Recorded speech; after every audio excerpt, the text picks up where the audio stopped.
Hello, welcome back. Today I have a really amazing another book, which I want to be honest, I'm not typically a tarot book kind of person. I don't have a very large collection of books. The books that I do have tend to be like everything else in my life, kind of old and um, sort of what I would consider to be historically important to just tarot history in on this side of the globe, in like Western culture. Um, and I guess I hadn't really looked at it from that vantage point before, but my collection as a whole is sort of specific to the tarot renaissance in the early 70s, late 60s in the United States, um, and sort of how the tarot became what we know of it as today in the United States. But really kind of all over at this point. But obviously my collection is a lot of vintage US games, a lot of US distributed decks, essentially. But this book is the Illustrated Key to the Tarot by the Laurence Company. And I had never seen one like this with a plain cover and then this. And I saw this at the top and I thought, that looks kind of like a library call number. And I showed Mary, and Mary was like, yeah, I think that might be a library copy. And it is. So this is the 1918 edition of the book. I'm very glad that I got a library copy because essentially what has been done is that mine came from the Chicago Public Library, which is really cool because that's where the Laurence Company was based. So what's special about my edition is that it is the 1918 edition, but it has the colored plates, printing plates for all of the cards. So the cards they all have this yellow color. That ended after the initial printing in 1916, and so the 1918 editions, I didn't know there were any 1918 that had colored plates. So I feel like there are so many questions that I had about this that I'm sure other people might have too. So the first question I had was, why would it look like this? Like, why is their copy different?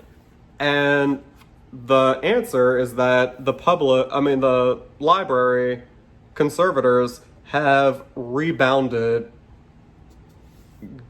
and I mean, obviously they preserved all of the inside pages and everything, but they rebounded, I would assume, because the cover probably got a little tattered, and, you know, the whole point of a library is to preserve books and things. So this particular copy has been rebound. That doesn't bother me at all, honestly. I'm really glad that it was rebound because now I have a nice sturdy spine and book and everything. And then my second question was, why would the library why would this become available for someone to purchase? Why would a library book be available to purchase? And I guess it was a simple answer that it didn't occur to me. And that is that books that are not getting a lot of love and are not particularly getting checked out and are not in rotation, are sometimes kind of purged to make room for decks that are more popular, more used, rotated more.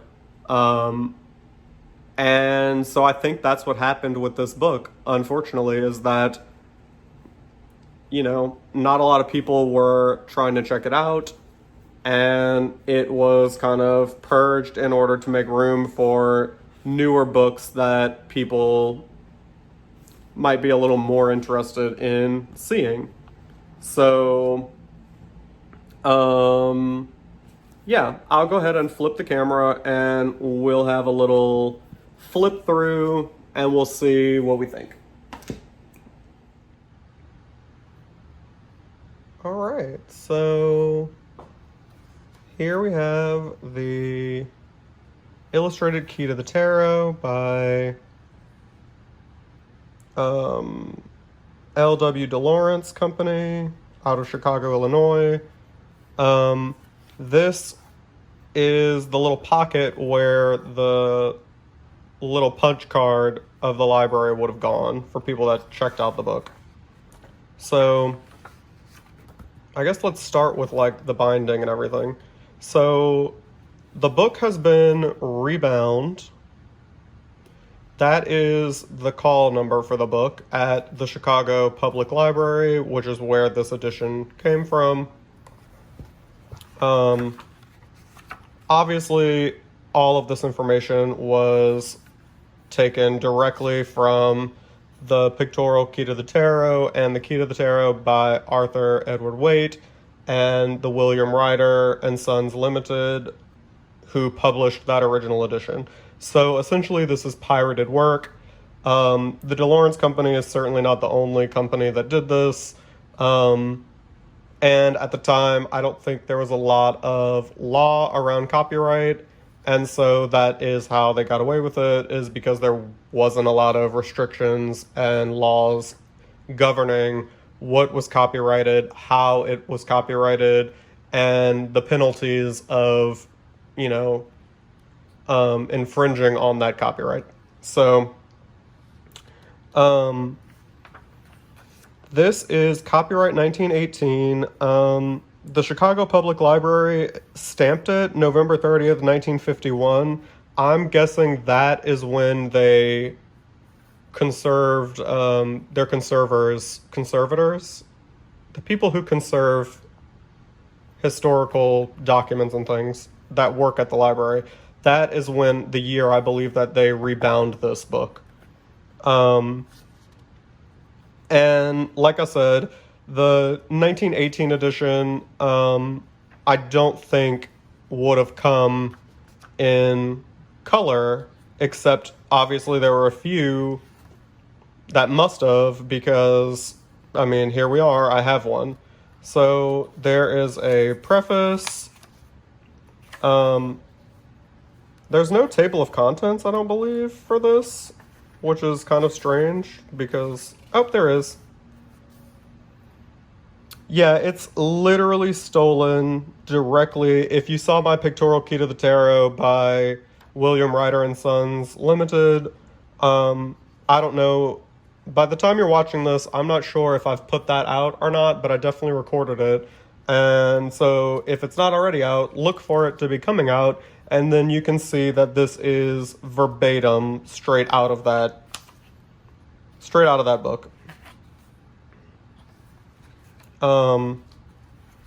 But what I liked about this in particular is this. Let me see if I can get close so you can see. Do you see all those little like circles and the texture and the dots and the half tones and all of that?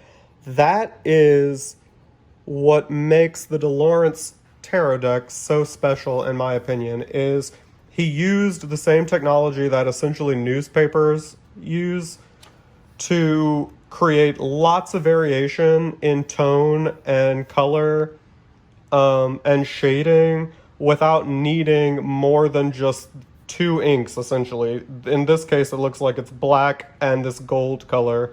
And the way that the halftones are printed allows you to get all these different shades of yellow and like the gray versus white, and like borderline that skin tone. Um, and so I really wanted this version of this book because it's so cool to me. The printing process that they do is so cool. So while, yes, the content of the book is fully pirated and stolen,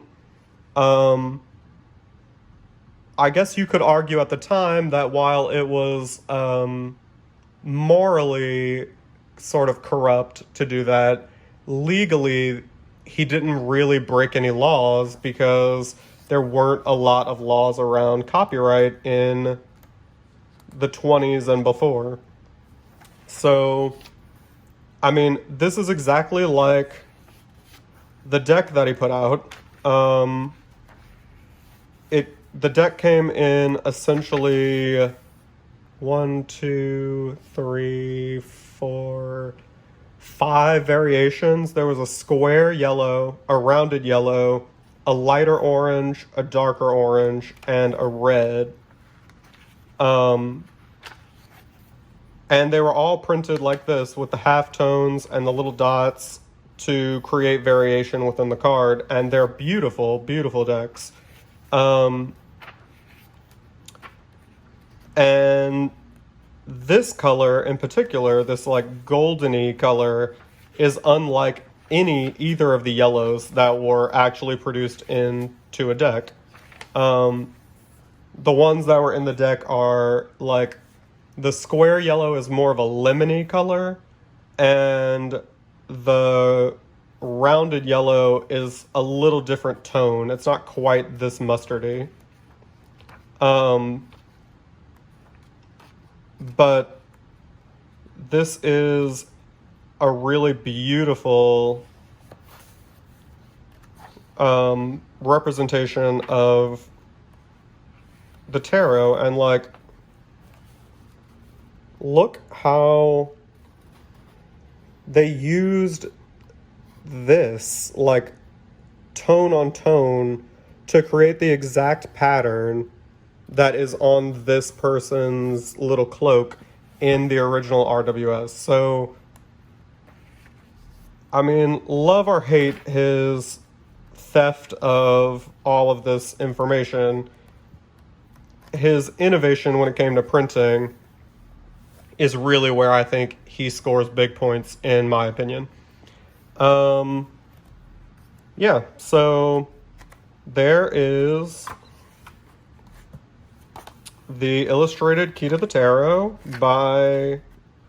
truly by Arthur Edward Waite and William Ryder & Son, but this is the version published by the Laurence Company in Chicago, and this is the Chicago Public Library's edition. So, thanks. I hope you enjoyed that.